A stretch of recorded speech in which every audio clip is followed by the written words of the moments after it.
সন্ত্রাসেও চুপ, সিঁদুরেও চুপ। যেমন নাম্বার 1 শাহরুখ খান, বিশাল বড় সেলিব্রিটি, বলিউডের কিং খান শাহরুখ খান, সন্ত্রাস নিয়ে, পেহেলগামের সন্ত্রাস নিয়ে কি টুইট করলেন?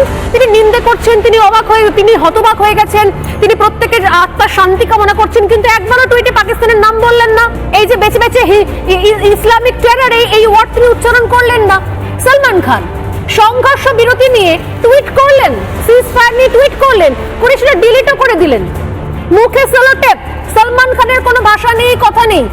আমির খান, যিনি নাকি প্রকাশ্যে ইন্টারভিউতে বসে বলেছিলেন, যার স্ত্রী তার পাশে বসে বলেছিলেন যে আমার এই দেশটায় থাকতে খুব ভয় করে, খুব টেনশন হয় দেশটায় থাকতে, ভারতে নাকি তিনি ইনসিকিউর ফিল করেন, তার নিয়ে মন্তব্য কোথায়?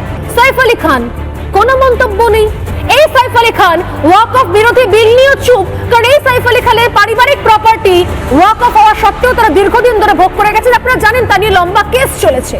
কারণ জোহর, যিনি পাকিস্তান থেকে বেছে বেছে অভিনেতা অভিনেত্রী নিয়ে এসে তাদেরকে প্রমোট করেন, বেছে বেছে অভিনেতা অভিনেত্রী নিয়ে এসে তাদের জন্য সিনেমা বানান এবং লড়ে যান। আরে তাকিয়ে দেখুন পাকিস্তানের দিকে, মাহিরা খান, ফহাদ খান, হ্যাঁ সাইদ আফ্রিদি, কে নেই? প্রত্যেকে ভারতের বিরুদ্ধে বিদ্বেষ উগরে দিচ্ছে। ভারত এসে সিনেমা করে গেল, রেমুনারেশন নিয়ে গেল, ভালো টাকায় মোটা টাকায় কাজ করে গেল, সিনেমা রিলিজ করে গেল, আর এখন বিপদের সময় তারাও একই কাজ করছে যা আর 5টা পাকিস্তানি সন্ত্রাসী করে।